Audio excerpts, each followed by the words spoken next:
Ocean Grove is a good place to go in the winter because you get cozy pubs and restaurants and nice angry ocean. It's lovely. Now, But then you got to drive. Yeah, if you're the driver, it's no fun. Because then you can't enjoy the extra glass of beer or the why don't you wine. go spend the night? Spend the night. I'm married. I got the same crap at this house. Gdayall. Sorry, I did it already. Oh, it's okay. Good day. Oh, again? Yeah, it is. Good day. Goodbye. No. Goodbye. Okay. Well, let me try this again. No. We're at the episode 91. And this is it. And we're going to talk about soup. Thank you, Phil. Yes. Now, you poor man, you've been here twice this week. 2 recordings in a week. I know. The dog loves me, but. That's right. Ralphie was very happy to have you here. Now, part of the things we have had a container that has been sitting in purgatory for ages that we finally got to open. Yes. Tell us about it, Phil. Well, we opened it and nothing gushed out of there. Nice. Okay. But then everything was nicely packed.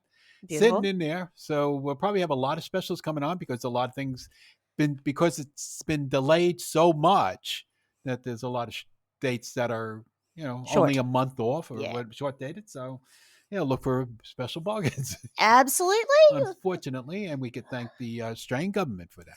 It sat there for 5 weeks, Yep. and then another week sitting there waiting for them to come down to watch us open it. Yeah, exactly. Yes, that is. So we decided we needed some. It's cold too, so we need to have some calming, sort of healing topics. So soup, it is. Yep. We're talking about types of soup, the magic of soup, the soup Nazi.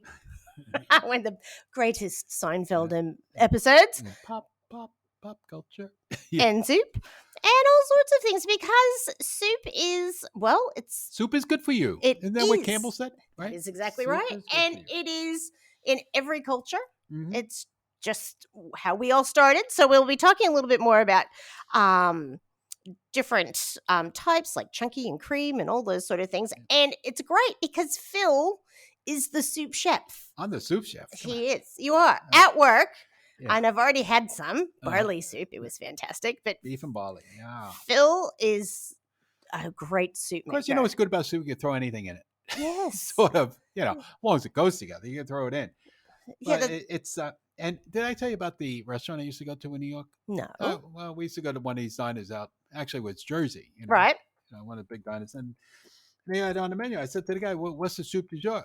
And he said, I don't know, but we have it every day. Right. So bad. So, Barbara. Yes, sir. So, in your house, you got that, which I never asked you, what's that Andy Warhol soup poster all about? You got history on that or what? Well, it's quite funny because No, it's funny. It's still on the wall. Well, yes. So, people go, that's a giant Andy Warhol poster on the wall. And it was for an exhibition that was happening in, I think, South Australia. Yeah, Brendan's pointing. Brisbane. Oh, Brisbane. The other way. Somewhere. That's where he's going, pointing up. Anyway, I knew we were never going to it, but I liked the poster. And the poster was in bus shelters around town. I was like, Andy Warhol. And then I looked at it, we can't go to that. And then we were talking about it, and we both admired it. And then one day, Brendan put on a hat. Yeah. And I'm not sure if it was a fluoro vest or not, but he just drove up, lifted the top of it up, took the rolled up the poster. Oh, thievery! He was just helping the guy. That's right, because the guy was going to have to change it soon anyway. Yeah, so he did that, and that is the story of our poster, our stolen poster in the house, and all the kids' first day of school photos. Yeah, front of the poster. That is part of our house. The evidence. Yes. That's it. And it goes, like if you put on a hat and a fluoro vest, you can probably get away with anything. And you need the old clipboard? The board, or now you need not a laptop. iPad. An iPad or something, That's it. That is exactly right. Yeah. So now we've got some fun facts. Mm-hmm. I think this one is funny for a couple of things because I'm not quite sure how, and I couldn't ascertain how they found out the type of soup it was, but the earliest archaeological evidence for the consumption of soup dates back to 6,000 BC. Yeah. And it was hippopotamus soup. Whoa, That's that'd be a lot of I soup. was going to say, it's a whole village Yeah. of soup. Wow. Oh, and on soup, Yeah. by the way, just how when you're sick, my mother called me yesterday. Yeah. Late in the afternoon. So when you get an odd phone call time, you kind of worry a little bit. I'm like, what? Yep, Mom. She goes, oh, I just listened to your podcast and your voice sounds like you were getting sick. Are you okay? That was 2 weeks ago, Ma. It's like, it's okay, Mom. Thank you. So I'm sure she would have soup on my list. Uh-huh. Now, you hit us with the second one. Okay, the second one, Americans eat more than 10 billion bowls of soup a year. That's a lot of soup. That's a hell of a lot. That's more than I imagined. But that could be because we have soup and salad before dinner sometime too. Yeah, you go to restaurants, you eat a lot of soup, and wintertime is good for soup. Yep. Cup of soup. Cup of soup's always in most people's desk drawer somewhere, or a version of it. So that all counts as soup. Okay, fair enough. And when dirty dishwater counts as soup. My father used to say that. Going to a restaurant, you may have having a dishwater again. Yeah. Oh, what was it? Brenda and I went to lunch a while back, and we went, soup of the day, and it sounded like a minestrone. I'm like, okay, yeah. And he goes, and the waiter was really honest. He goes, well, actually, it's more of a lentil base, and there's no pasta in it, so it's sort of a vegan curry lentil soup. I'm like, how'd you get minestrone out of that? And we both went, we'll just have cake and coffee, thank you.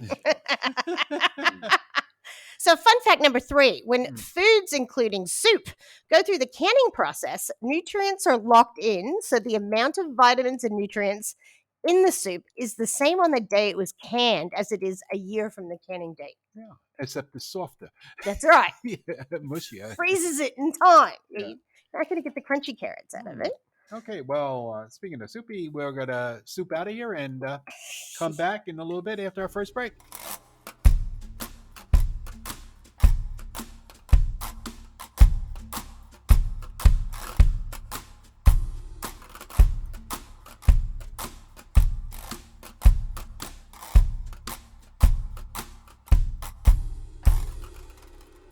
And we're back. Yes, we are. Toasty warm.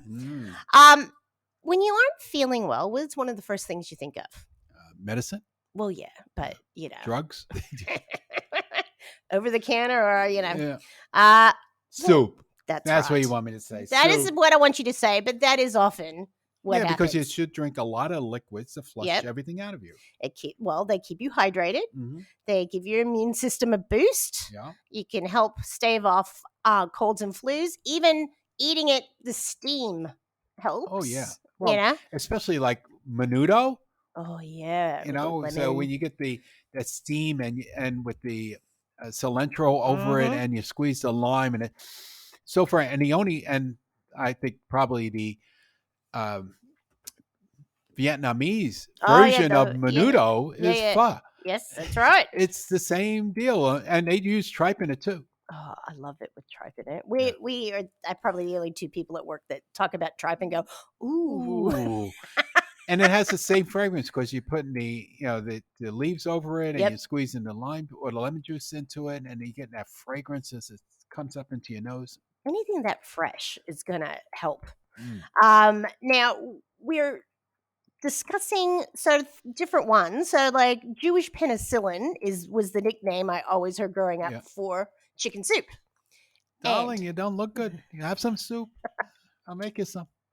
So matzo ball soup. Matzo ball soup. So I was actually looking for a recipe today. I've tried different ones over the years, but this one sounded so good. I want to go out and make it. She actually, there's a couple of things that she does for it, but what she's talking about being good for you is clears nasal congestion, high in tryptophan, which is another Seinfeld episode when they had the girl eat all the turkey so they play with the toys, which helps your body create serotonin, which makes you, comforts you. Other names for is liquid gold, Jewish penicillin.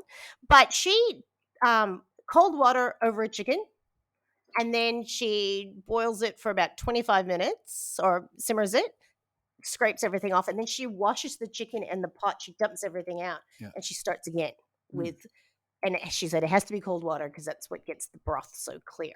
Oh, Okay, there's right? a little hint from Heloise. There we go. Yep. And I think it's a girl in her kitchen. I will confirm that. And then she gets parsley roots.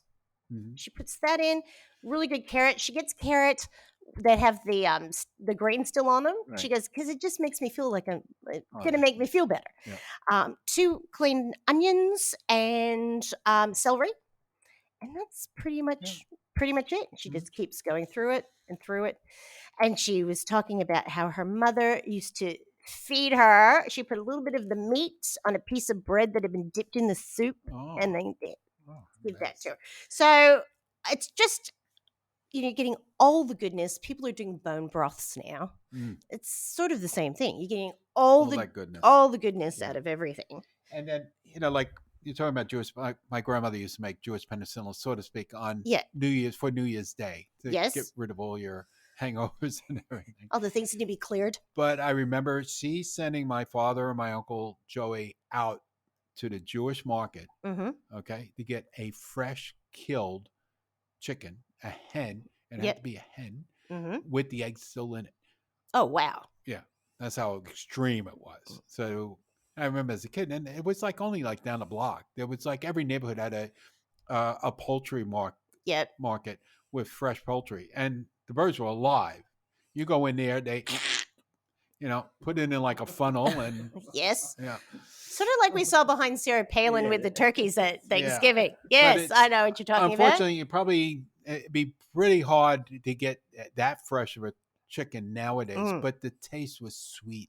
Oh, it would be. Yeah, it was totally different taste than anything you could imagine that you would get now. Well, this cook, she was talking about how she in her area, she either gets a free range or she goes to the Amish market and gets an Amish chicken. Yeah, because it'd be freshly killed that day. Yeah, and corn fed, different color to it, all that good stuff, because that's what makes it. But I think it's I think once you have this, if you've grown up on the canned Campbell's, my fingers are getting licked. Oh, I'm sorry. That dog, well, you can move away from him, Phil. I know. Don't want to disappoint the poor dog. Yes, and also if you put some noodles in there, carbs make you feel better when you're sick as well. Carbs always make me feel better. Carbs are. I could never go on a carb-free diet. No, that's joy-free. That's what that is. And then we got traditional soups. Yeah. Yeah. So we talked about the Jewish traditional soup. I guess Italian would be like minestrone. Yep. I make a sort of like, traditional in my family, you could get them here in the markets, which are these big, they call them pumpkin. Well, to me, they're a squash. But they're big, green. Sometimes they're a little furry. Not that they're bad, but they are. And you just cut them up in big slices. And I've made it and brought it in for your daughter because I make it a vegetarian style. And you just cook it with onions, some tomatoes, some vegetable broth or chicken broth. Yep. And just cook it down till it gets soft. And then that's a really nice soup. Or you put little bits of macaroni or rice into it. Ooh. And it's really hearty and it's nice. And it's a very sweet tasting because that squash is sweet. Is sweet. Did you ever have pastina? Was that one thing when you were sick? Well, Ainsley has discovered, like, no one's ever heard of it before. She goes, I'm going to make this thing. It's called pastina, but she couldn't. It's baby pasta. That's it. It was made for babies. That's it. And but we couldn't get the tiny pasta, so we got the risoni, so the rice-shaped one. So she was sitting there with chicken broth and that, and she was happy. I'm like, I'll have to look for pasta. I don't think they sell it here. I'll look I on can't find it because I brought in lasagna just recently. That's you have to boil it. The it's proper not like lasagna. The sheets yes, that tastes like plaster. So anyway, but we used to you make it in a light broth or just plain by itself with butter on it. Oh yeah. And I remember even the packet. Either was La Rosa or Bronzoni, and had a little baby on it. Yeah, because that's what it was for. It's like baby food, like the first food. Yes, and it's also when you're not feeling well. My friend Anna Simino, she's good at pastina. I've had it at her house. Now, there's also, so with traditional soups being from my area, even the chowder is sort of the other side, but like San Francisco clam chowder, like, oh my God. It is fantastic. It's creamy. You've got big, depending on where you go. I do think you have to, if you go to the city, you have to have, the sourdough bowl. You have to Yeah. experience the sourdough bowl. But, And it'd be a big difference if it's made fresh or yep. they cheat and open up a can. Well, yeah, and one of the fish markets / restaurants, they're closing after like 99 years. I saw it the other day. I can't think of the name right now, which is sad because that's the place where I got mine the last time we were in San Francisco. And it's a safe place to go because you can see almost Everything like the being made. chicken. Yeah. The things are still partially moving, Yeah. and it's fresh and beautiful. But that sort of thing, I also like having, and then we'll talk about it when we talk about different countries. But pozole or menudo, which is stew soup, all those things are just good. Yeah, They're good. Absolutely. So you can have pureed, which we'll move on to the last one. So you kind of have your clear soups, your cream soups, which chowder would be, or cream of broccoli. Oh, yum! Yeah. I made a cream of broccoli and cheese soup. That's like from Maine or somewhere, or Massachusetts. I made a cauliflower and blue cheese one once. It was so good. Beef so rich. It was really nice. That wouldn't be on the diet soups, which we'll go to next. No. That's not it. And then you've got your crunchy, like your veggie soups. Your pasta soups. Yeah, there's this rice. Just throw everything in. Yeah, whatever you like. Barley, like the soup I had. Like people like put croutons on their soups. Yeah, or oyster crackers. That's right. People are nuts for oyster crackers. That just came in too. Oh, that was one of the things. There'll be some happy people with that, or crushed saltines over the top if you can't get a hold of them. Now, and you know what's also really good, and we do get in once in a while. I know we order in, and things been really tough in getting goldfish of any type, but the original goldfish are like sardines, but taste better. Yeah, and then it's cute when you float them on the top of your soup. Yeah, well, that's why they're goldfish. But who knew that would become the great toddler taming, bribing food that it has become? Cheerios. Cheerios. That's right. Now, Phil, what are your go-tos for your soups? I don't know. I've always liked the hearty soups. So like the beef and barley. Oh, and so that's probably one of my first go-to. Pea soup with ham hock in it, and that'd be that's up there. So those, and the other one, the lamb one that I do with the barley too. That's and the parsnips grind up into it and all that. So the parsnips just give it the not texture on it, but it gives it the body. Yep, it makes it, because it just melts down. Yeah. Now, do you keep stock on hand, or do you sort of make it through? No, I buy like the box stock. The box stuff. Yeah, I'm too lazy to make fresh stock. Well, to do it right, you gotta really get good bones and roast them first. They say, and then you put them in the pressure cooker.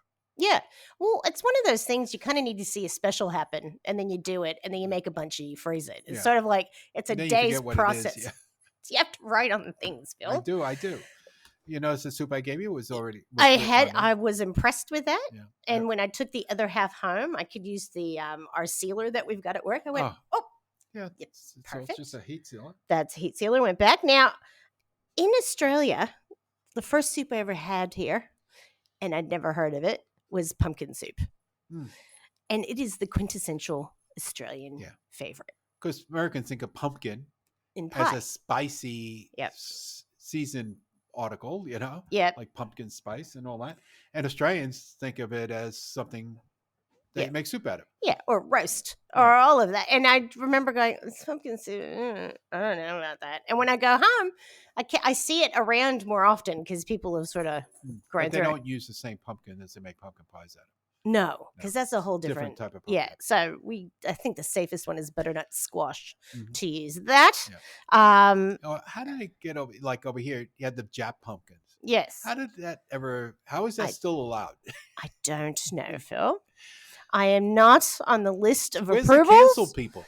Well, they'll get there next. They'll be called blue special because they're blue. They're blue. Or green. Well, they could call them Japanese pumpkins. Well, they could, but it might even come from that. I don't know. They're too hard to cut. Those things you need like a chainsaw to get through them. A lot of pumpkins are that way. I didn't understand. I had a very difficult time in a few. We used to get big cheese pumpkins in Jersey. Yeah, because you make pies out of that. You can make pies out of it. My mother just used to cut it up and saute it with a lot of garlic, Oh. and it was just so good. Because then it's like it's really soft and everything, and that was really nice squash to do that with. Oh, that's beautiful. Mm. I Or do. pumpkin, yeah. Well, Some we people kind of call it pumpkin, crossover. yeah, pumpkin squash. It's a crossover. There's I have a good recipe like that where I do it with a bit of soy sauce as well, like just a bit of something different, and then some sesame seeds on top, and Now it you got to just do gets it the crab melty. seasoning. Oh, Ooh, ooh. All gotta right, try let's everything. move on to soup diets. You only got one here, right? Well, there's Yeah. two, Two. You but got the cabbage soup. ugh, That'll keep people away from you after a while. oh my god, and they go, it's so filling, Yeah, it's but like really, pasta soup. Yeah. these are the things. And well, Darren's has his own thing. I'll go to that in a second. Okay. But the cabbage soup diet has been around since I can remember being able to read and seeing photocopied things going around, people doing it. So it's a Weight Watchers soup as well. It's a whole bunch of vegetables. Yeah. Pretty much with lots of cabbage, and you have to eat it. That's all you can eat for like a week. That's hell. That's purgatory. Yeah. These you are have it at the beginning of the week, and that's it. That's right. These are why things called diets don't work and aren't, because they're boring, and you can't eat good and stuff. they're made to fail. I want the fried food diet. Or at least a bit of variation. But speaking of that, Darren Hinch, his, and if anyone can find the book in an op shop somewhere, because I've seen him there and I didn't pick it up. His diet was a bottle of wine. That's why you had a liver transplant. And just like all soup. Like a soup for lunch and a bottle of wine during the day, and you're fine. Yeah. I was like... Well, he overdid it with the wine. He did. This was during the 90s when we were not as smart about things. That's when you had the things like the Israeli army diet and all those awful things that people try to... Or hot dog diets. Yeah. No, not good. Now, but if you're trying to fill yourself up with good things, a soup is a good thing to do. Yeah. Because it is nutrient dense, but not as your only alternative.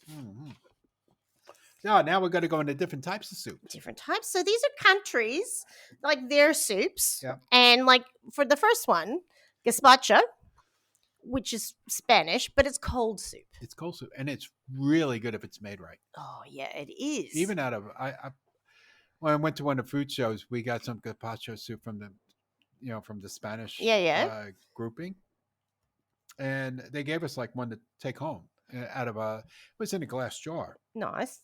He's buying on the shelf, and it was just beautiful. Oh well, you often see that at sort of weddings or cocktail party things where they'll have a little shot glass with an oyster in it. No, that's better. And then if on the cold soup thing, then there's the vichyssoise, which is the French cold potato soup too. And then you got the Jewish one, which is the fruit soup. Oh, fruit soup, and this goes up to what we used to call the Jewish Alps, which is the Catskills. So, which is like no longer. It's unfortunate. Like all the old places are up there because everybody, gets out of fashion, and nobody wants to go up to Catskills and go to a resort like that.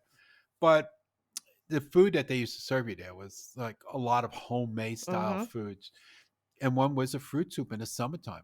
Oh, it that'd was be just lovely. beautiful. It's like fruit, and then they mixed it with like a yogurt base, and it was just it was great. That's lovely. Now, for anyone that is not sure about the Catskills or what that was like, if you've seen Dirty Dancing, that's where they tried to put baby in a corner, and it didn't work. Oh, okay, yeah, that's true because that was supposed to be up in the Catskills, and that's right. where a lot of comedians started. Comedians in different, So there was its own sort of off season, sort of like you'd have your summer season. That was the place where they got started, and it worked because they always had an audience. Because part of the deal was, you stay there and you get to go to the shows and stuff like that. So there was always things happening. So there was shows at night, probably bingo, of course. And then for the kids, there was, because you're out in the open, there was baseball to play and tennis. And it's all these activities, horseback riding, all these activities up there up in the Catskills. Any movie that I see that in, I was always a bit jealous of that whole thing, as in a good way, because I was like, that would be nice to have that summer. It's almost like a cruise on land. There's everything happening all the time. And it was good for the college students because they all worked up there in the summertime. Well, nice. Now we're going to go to France. France. French onion soup. Now that's also if it's made right. Oh my goodness. Mm. That is magnificent and it's perfect when it's just about the layer of cheese. So it's a beautiful beef broth with onions. And then if you have the layer of cheese on top of the French bread, just the right temperature to take the first layer of skin off the roof of your mouth. Yeah. I remember having that. My dad took me to a French restaurant. That's where I had snails the first time, but I had the whole experience. But do you know when I went away, I didn't have any while I was there. I didn't have any French onion soup, and I feel like I ripped myself off, which means you got to go back. I've got to go back. Yes, that's it. So now you've got Asian soups, like in Thailand, you've got Tom Yum soup, which is nice. It's spicy. It is spicy. That is very good. Any Asian soup to clear. Oh, your sinuses. Oh, my God. To clear your sinuses, make you feel everything. better. I'm going to skip down because on the same line, like if you get, when we're talking with pho, if you get a good one, you can put your own chili in it and just warms you from the inside out. We got a good Vietnamese restaurant. It's only open Monday to Friday, right around the corner from us. Yes. We need to make a run there. We haven't organized ourselves. I ran there. Yes. In fact, I ran there yesterday. Did you again? Yeah, I had the banh mi. Yeah, the banh mi. Yes. Which is so tasty. God, it's so good. Yeah. Okay, well, maybe Monday we have to look at this, or I do. Now, China has... And pho was really good, too. Well, it'd be nice to get a selection of things and just bring it back and have it. I can't think of the name of the place now. I'm blank. It's the lady's name. Yes, it is. 3 letters. It's like Mrs. Lee's? No, it's... And the girl that runs it, young girl, that runs the place. But really good food. Okay. Her mother it's on South Road, isn't it? It's it's right off of South Road. And again, I'm blank right now. That's okay. We'll make a note. We'll make a note because it's sitting. The menu's at work, sitting up, so we're not there now. Chinese. So in China, like there's wonton soups, also short soup. Yeah.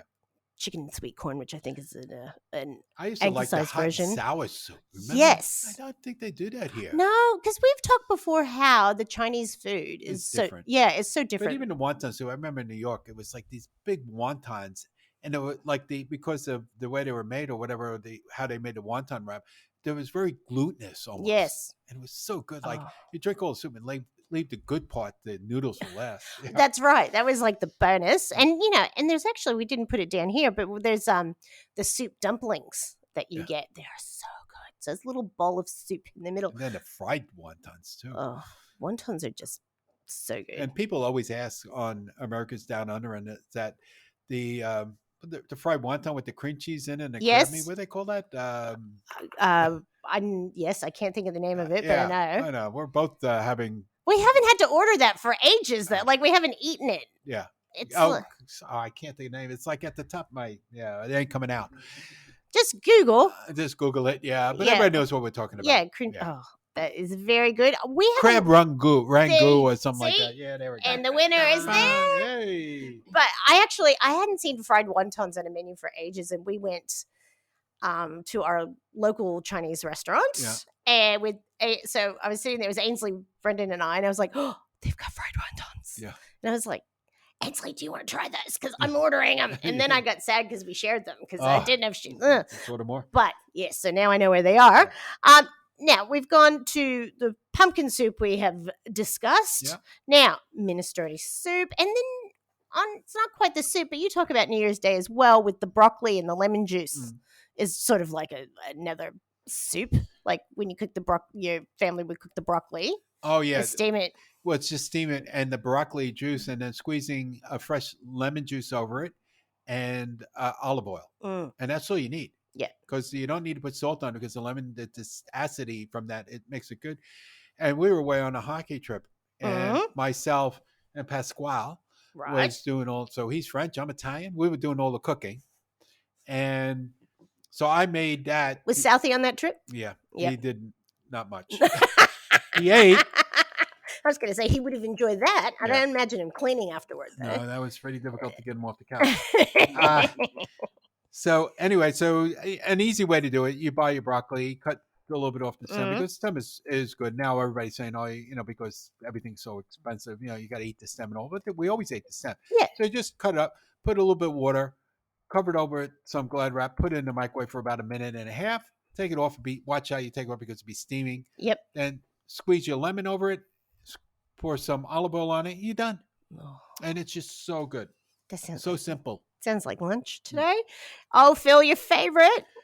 Borscht. Borscht. Yeah, borscht. No. I'll skip the borscht. You will skip it. I do love it. But that's another like a hearty soup. That's Ukrainian. Yeah. Japanese soup. So not only do we have miso, but with like the ramen. The ramen is it's good about you see that movie about the ramen girl or something like that? No, someone has talked about that. Yeah. Recently. I'm writing it down again. Yeah. So that was, and it's a true story. So you should watch that. But it's the only soup that you could really like slurp it. And the more you slurp, that's like an award for the chef that is that good. Yeah. Oh, we Kenzie and I, when we went to Japan, we went to one of these ramen places, and we walked in, and it's like they go, "Hey!" Yeah, right. Like, ah! And we had and he just like, this is just cute two people sitting here, and hello tourists. But we had the best time, and it was just, you are so full. Yeah. And it's beautiful. And you're sweating and everything else. You've got the whole, it's like a religious experience with all that. And then you got Mexico. Mexico with pozole. So what's actually pozole? Is that the one with the meatballs in it? No, that's the one that has pork in it, and you use the hominy in it. Yeah. And I think it's come on New Year's Day as well. Like I've seen it at restaurants because we're lucky enough to have, family friends that own Mexican restaurants, and it would be on the menu, or people will give you some, and it's a really hearty, yummy soup. Yep. So when we have the hominy at work, and a lot of people will say, "Oh, what do you use that for?" And I said, "Well, you can use it for pozole, or you can just make the best stuff with hominy." Okay, now I got some. Please tell. Some of my own. Thank you. Well, we like that, Phil. Yeah. So, speaking of Japan, now these are probably more traditional, uncommon type suits, or maybe some people call them disgusting. That's possible. So, like from Japan, one of the delicacies there is cod. Well, cod. Cod's a nice fish. Cod sperm soup. Right. That seems like a lot of trouble. So it's called shakawa. Yeah. Okay, and it comes in a little sack. You could eat it raw. Right. Or you could cook it in your soup, and it's very custard-like. Ooh. Okay. And then they have this is not didn't write down where this one, but there's a cow stomach soup, which is also like menudo. Yeah. Because it's striped. Yeah. And then Korea has a making gok. Right. Okay. I don't know if I'm saying it right, but it's a seaweed soup. So it's from what they call a sea mustard. So it's very popular with the expected mothers. So it's like a mother soup. Right. So it's high in calcium, but it's like, it's like this real, it's not like the seaweed. It's like like sometimes you go to the beach and get this real big thing. Yeah. That's what it is. Oh, okay. Yeah. And they're using that. And it's also good for birthdays. So it's like a birthday soup. Okay. I'm going to have Korean food tomorrow night. Yeah. And the other weird ones that I found, there's a bat soup. And it's not like a broth of bat. It's like the bat is in the soup itself, a little bat. Well, that can cause all sorts of trouble. You probably get COVID from that. Yes. And you get, then from China, there's a deer placenta soup. Oh, Jesus. Yeah, right. But it's good for you. It makes people eat placenta. Mm-hmm. Yeah. They make little pills now. And I think this one was also from Korea, is Kiburu. Kiburu. Mm-hmm. It's made of bananas. Right. And dirt. Dirt. Yeah. Well, I suppose there's some minerals. There you go. There's your base mineral. Clean your teeth. Yeah. And then from Tanzania, yes, the supa, it's a breakfast treat. So it's goat's lung. Right. Okay. And heart. So goat's lung and heart. Okay. People eat lung and heart. I remember I used to go to the butcher all the time, buy heart and lung, beef heart and lung for my dad, and he cut it up and fed the dog.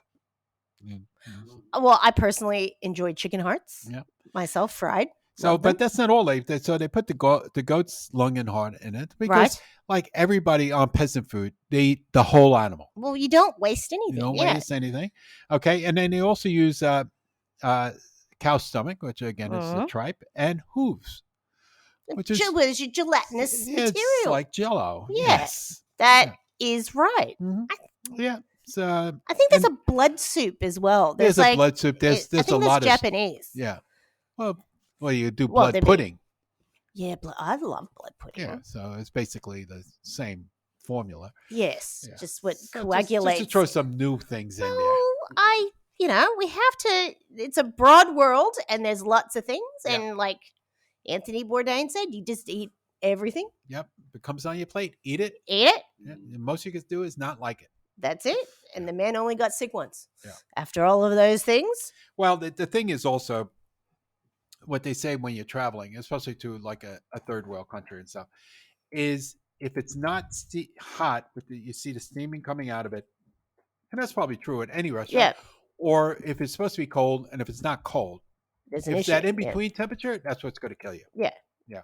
So, and that's even when I remember coming over here, used to go to the sandwich shops, and you had all the sandwiches already made with Glad wrap around it, sitting on top of the counter, unchilled. Yeah. And people were getting sick. You don't see that anymore because they cracked down on it. No, that's right. So now it's all kept under refrigeration.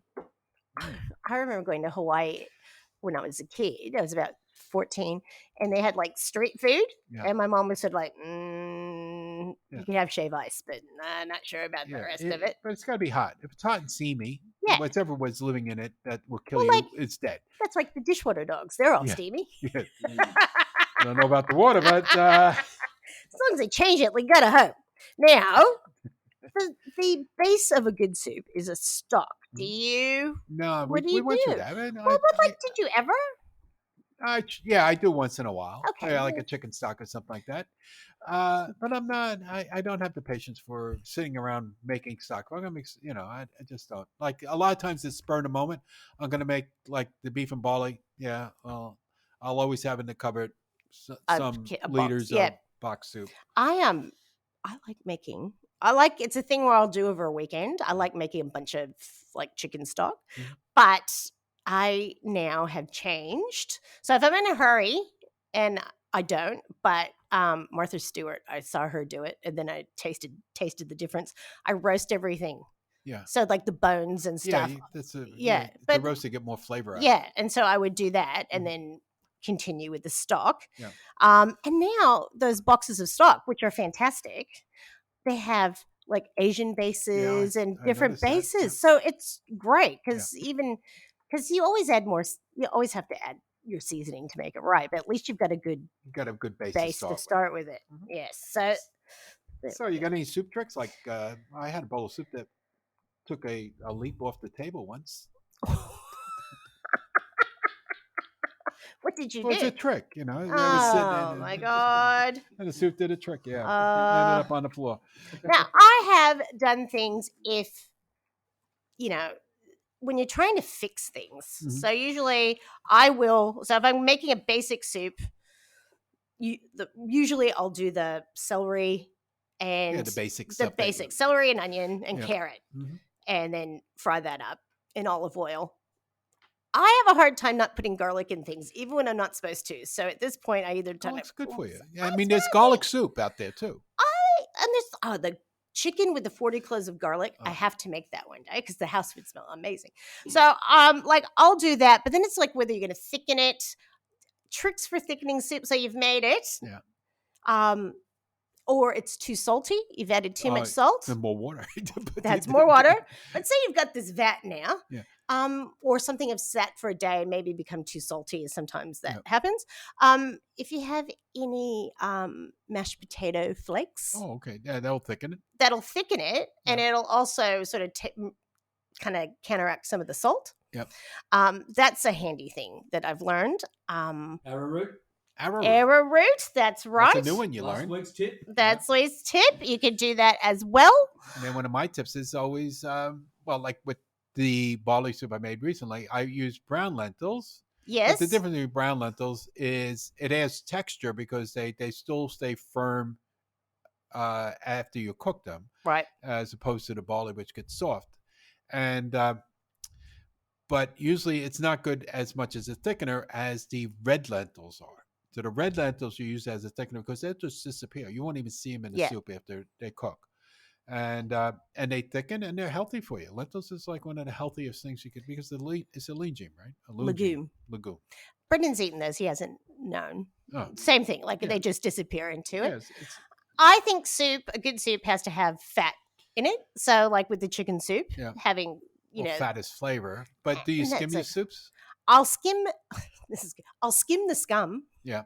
But if I want to take some of the fat off, I'll pop it in the fridge. Yeah. Or throw ice cubes in it. Oh, that's a good idea. I haven't done that. I'm sure I've read that. I haven't. I have tried the paper towel over the top, but it's like messy. I've used 47 paper towels and I'm still in the same boat. So don't use that. But I just like you just have to keep tasting as you make, as you know that. Yeah, you got to keep on. Yeah. Yep. And yes, so those are my soup tricks that I can think of, but don't put it past me to go, ooh, later on. Arnold Horseshack. Yeah. Okay. Mr. Gata. Okay, now we're going to go to the Soup Nazis and flavor. So the Soup Nazi, famous on Jerry Seinfeld. Yep. And it's a real guy. That's what made it so good. Yeah. So I think it got found because several members of his production crew went over to the Soup Kitchen International in New York City for lunch when the owner recognized, and his name is Al. Yeah, what is it? Yegana, I think. Yegana or recognized Jerry. He flew into a profanity-filled rant about how his show ruined his business. I can't see that. No, I think maybe because he didn't want to work that hard because it would have just took off after that. That's right. He was already busy. And then you just made it worse for me. Yeah. No soup for you, anyway. But yeah, so that's why he demanded an apology from Jerry. Yeah. And according to writer Spike Ferriston, Jerry gave, quote, the most insincere, sarcastic apology ever given. Yeah. And then Yagano yelled, "No soup for you!" and immediately ejected them from the premises. The person who's actually writing this is a gentleman named Todd Wilbur. So he, knowing that to upset Al was to risk being yelled at and possibly evicted like Jerry, it was with great caution that he approached the order window and asked the Soup Nazi a few questions about the November 1995 episode that made him famous. Needless to say, the interview was very brief. Out. So today on our our USA Foods Theater, we will present you with this interview. Todd, played by Barbara, and the Soup Nazi Al Yagana, played by Phil. Okay. How do you feel about all the publicity that followed the Seinfeld episode? I didn't need it. I would know it long before him. I didn't need it. But it must have been good for business, right? He used me. I didn't use him. He used me. How many people do you serve in a day? I can't talk to you. If I talk to you, I can't work. How many different soups do you serve? I can't talk. Move to the left.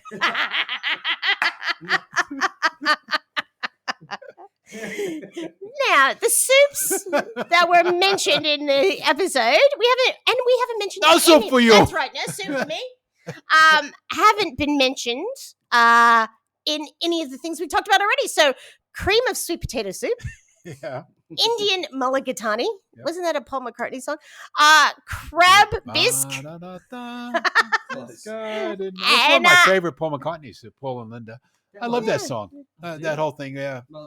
Yeah. Yep. The whole video and everything is just great. That's pretty. And Mexican chicken chili, which is not a soup. It's a chili. So no soup for him. Yeah. But also going back to that, and there is a special, you probably find on YouTube. So you can find the clip from the video of it. Mm-hmm. And then they did another segment when they were filming it and how they got the guys together, and they all got pissed afterwards, in the bar. Down the beach, weren't they? Yeah, and then they found, in Scotland or whatever, but then they found all these guys to play with them, from this bar and or pub, and and they just had a great time, and it's all documented and all filmed. Oh, I love it. It seems as like what he loved to do. Yeah. And still loves to do. Now, if you want to try the Soup Nazis recipes. Yeah. Well, no, but how could they get them? They were sacred. Remember that? That was the other episode. That was the other. But my With mother and Elaine I, had, I got your recipe. Yeah, that's right. my mother and I are like kitchen witches. We'll sit there when we get together, and we'll like something, and she goes, "Taste that. What's in that?" I was like, "Is it margarine or is it this?" And I'm like, "Oh, I think there's a little bit of this," and then we will try to break it down. Yeah. So if you did it, now I've never had the Soup Nazis, but you can get on topsecretrecipes.com, and there's a whole bunch of things like places that we like Shake Shack, etc.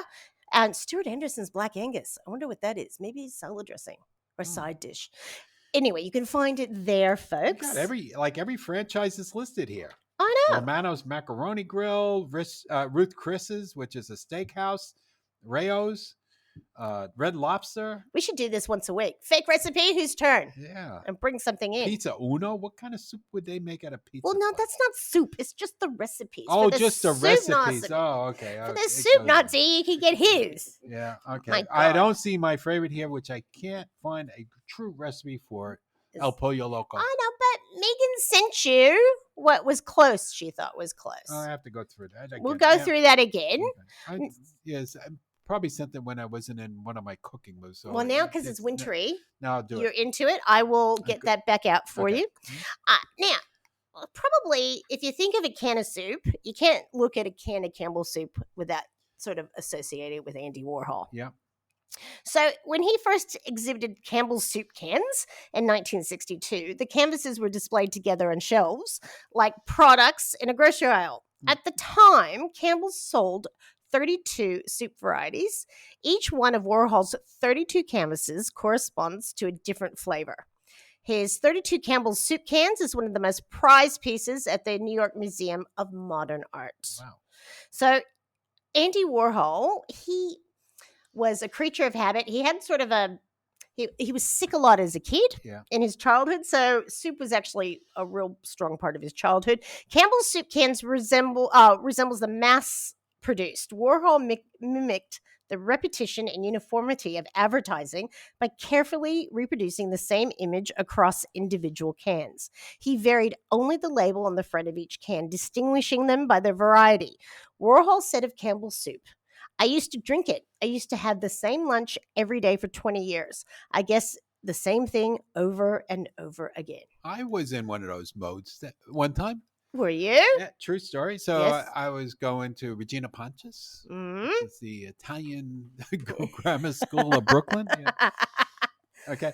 And so Where the we used to nuns have a were lunch period. Remember, we used to have a lunch period. So I didn't want to eat downstairs in the cafeteria and get beat up by the nuns because they didn't finish everything. Yes. So I was a rebel and got, I think my mother used to give me a quarter a day or something like that to go buy lunch, Nice. And so I don't know how I got out of not going down there because I think I said, "Oh, I'm going home for lunch." And so the nuns will let you out.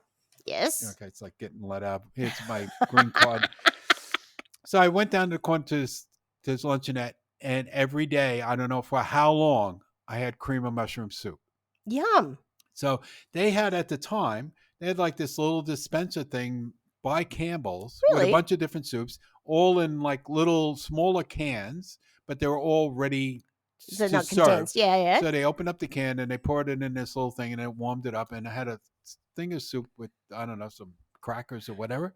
Every day I had cream of mushroom soup. It's like lunch at an experience. Yeah. Like, I was like the Andy Hall home of Bensonhurst, But like Andy, awesome. like he hung out like at Studio 54. Mhm. He made that famous, and Lou Reed, who made him famous. Well, I know they both made each other famous. Well, and then he made art accessible to Well, a he lot. did their first out. He did the first album cover with Lou Reed's band, the one with the banana on it. Yeah. He was. I always thought he was pretty amazing. Yeah. Velvet Underground. That's the name of the group. Yeah.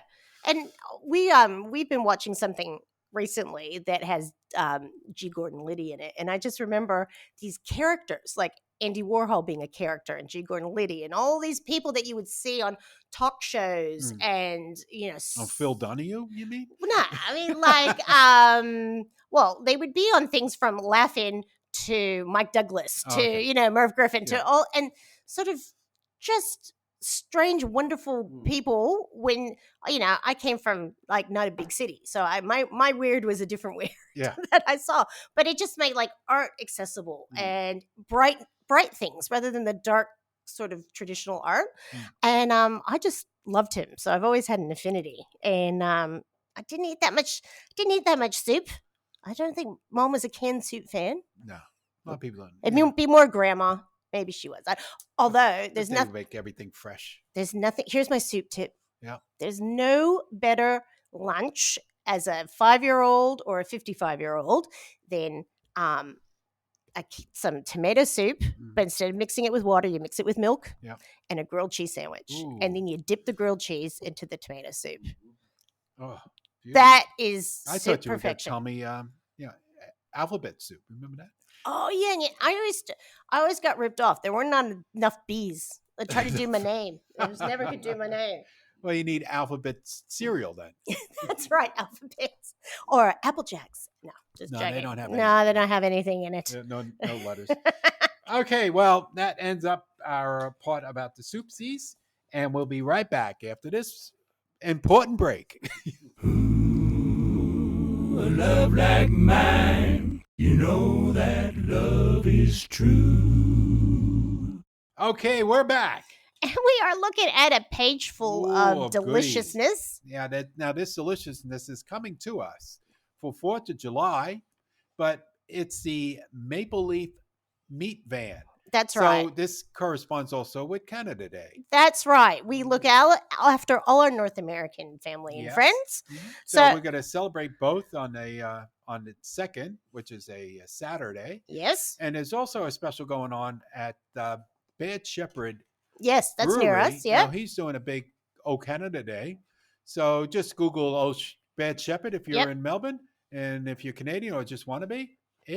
And just get the O's out, right? And be very polite. And be nice. Okay. And if anybody says you're American, then no, I'm from the Great North. That is right. Yeah. And Bad Shepherd has some good food. They make too. peanut butter beer too, and which is good. It is good, isn't it? Yes. I try all those different ones, and Brendan looks at me like I'm insane. But now let me just tell you a few things that the van offers. Different sorts of wings, from honey barbecue, wild whiskey, Blue Boys wings, full racks of ribs, rib meals, and a bunch of burgers, from the plain Jane to the maple beef burger. There will be options for our plant-based friends. So now, warning, last time the food truck sold out. Yeah, Will Robinson, warning, Will Robinson. Danger.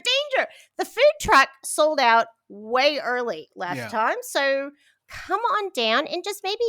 Hopefully the weather's nicer than it's been. Well, look, the sun's out now. But just keep an eye on the socials for exact timing if anything changes. But just put it in your plans and come on down and visit. Mm-hmm.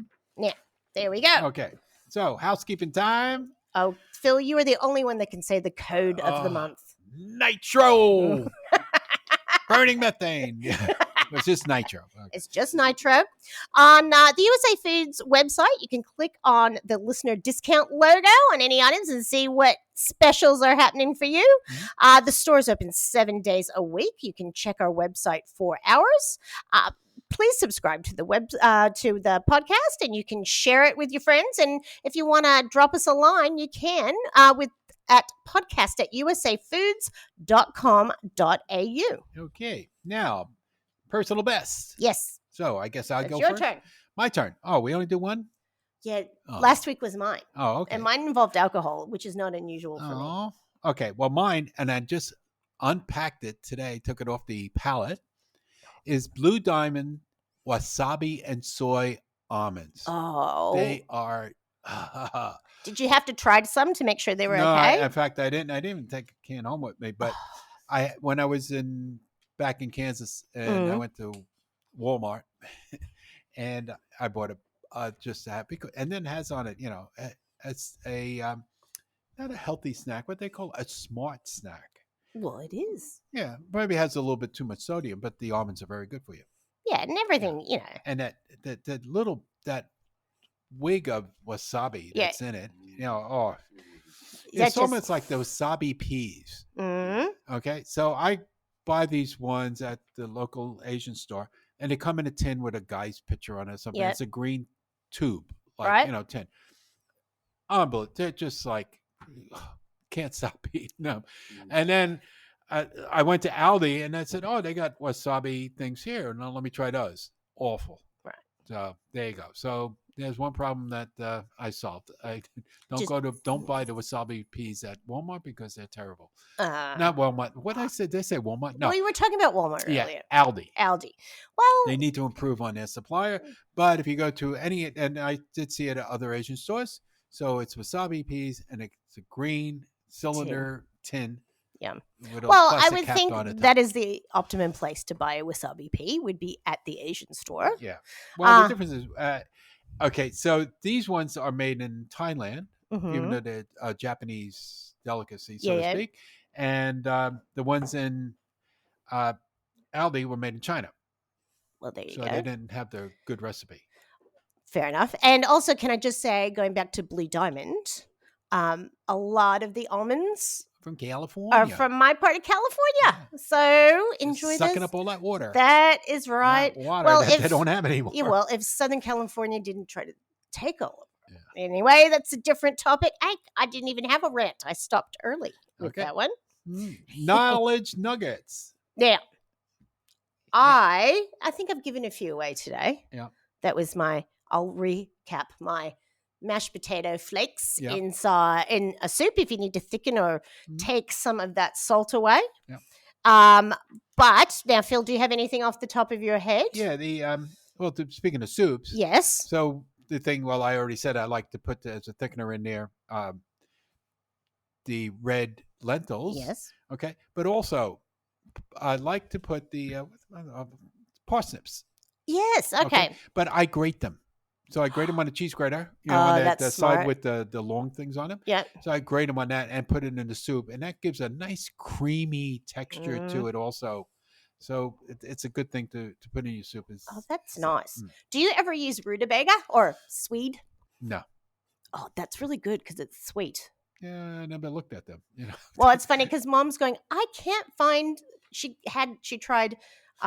Her friend. Funny name, rutabaga. I know. Well, that's only the American one. It's like her friend Heather made her these lovely roasted Swedes, like with a roast dinner. Mm-hmm. She goes, I've never tasted it. Like, what is that? Where can I find it? And we went and I was in Podestos with her. I went, it's a rutabaga. It's a rutabaga. I know it's the same thing. That's what it is. Different name. But that might be another nice addition. Mm-hmm. Now, we have our friend Alan who has his Facebook barbecue site that we've talked about before. And he sent us a whole bunch of hints that I'm going to read out. Why don't you read out some and save some for another time? Well, no, because it's like it's a process. It's a process because Alan was looking after us. Mm-hmm. So this is the first one's about fish cooking. When cooking fish either on the barbecue or in the griddle pan, there are a few little tricks to getting it right. First, make sure the barbecue hot plate or the pan is nice and hot. This helps crisp up the skin if you're cooking fish with skin still on one side, such as salmon. If you're cooking skinless fish, it will help seal in the seasoning. Make sure that you season the skin well, or if skinless fish, season one side well. I use kosher salt and Old Bay seasoning as my usual seasoning of choice. Cook the skin side or seasoned side down first. Cook the fish about 80 to 90% of the way through on this side before turning it over. The reason you do this is because the skin side with the or the seasoned side is your presentation side. The barbecue plate or pan are clean when you first start cooking the fish, so the presentation side will be nice and clean. I never thought of that. Only turn over the fish once! Exclamation point. As fish cooks, it starts to flake. If you turn it too often, it will fall apart. Serve presentation side up. I like to serve my fish on a bed of asparagus with carrots, pomme puree, basically mashed potatoes with a French twist, and if barbecuing, grilled peppers or corn on the cob. When cooking fish in the pan, I like to use canola oil and then add a little butter once the pan is hot and the fish is in. The butter keeps the fish flesh, that's hard to say, nice and soft, and the oil stops the butter from burning. cheers, and I will send some more nuggets in the future if you like. Oh, thank you, Thank Ellen. you, Alan. And I'm making salmon tonight, so Ooh, nice. Let and me I'm know. gonna do it into my hot skillet outside in my pizza oven. Oh, yes. So I put the cast iron skillet into the pizza oven. Yes. Get it good and hot. Then I put the butter and the olive oil in it, so I don't use the canola oil. Sorry. Mhm. And then I put the fish in face down. No, not face down. There's Well, no face yeah, on it. side down. Oh, like The skin side down. Yeah, and that sizzles away, and then do the same thing like he says. You turn it upside down, and then because the flame's coming up and over, then it just shards it really nice. It would be so quick in that thing. Wouldn't you just like Yeah. put it in, turn around once, take it out? Yeah, Just it's about. very quick. Oh, that's fantastic. And it's no a great mess in the machine. kitchen. Mm. I know. Phil I needs love that machine. You need to get If I get them divorced, to that machine's sponsor coming you. with me. And the dog. And the dog. I don't have the dog. So thank you very much, Alan. We appreciate this. Okay, next. Go. Next, We we've got got Goss. Goss. Oh, how good! We didn't even plan that. Okay, Phil, I'm going to let you have the first one. All right. So this week, probably people, if you watch the news, and some people don't, but it was the best pie of competition that goes every year for Victoria. And this year for 2020, found in Ocean Grove, the Rolling Pin Pies and Cake Bakery won the pie that contains 3 types of mushrooms, herbs, and truffle filling wrapped in a pastry crust. So here's a meat pie competition, and there's no mushrooms meat in won it. Yeah, mushrooms in it. And if you go, Ocean Grove is a good place to go in the winter because you get cozy pubs and restaurants and nice angry ocean. It's lovely.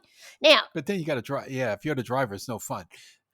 Because then you can't enjoy the extra glass of beer or the why don't you wine. go spend the night? Spend the night. I'm married. I got the same crap at this house. Jeanette, we'll go to Ocean Grove. Stuff it. Right. Now, on to my sort of We Got Goss. You two boys settle down. This is something that would happen to me.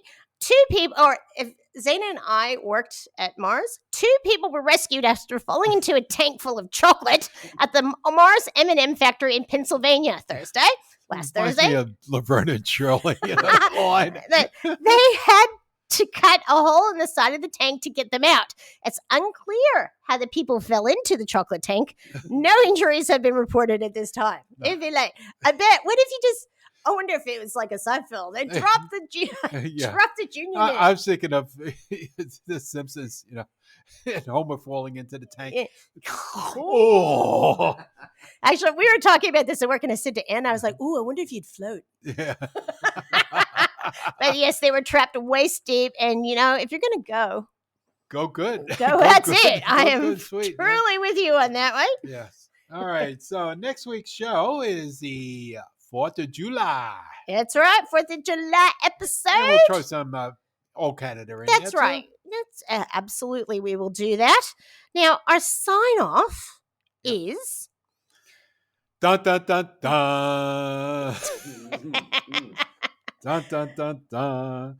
Only the pure in heart can make a good soup. Ludwig von Beethoven.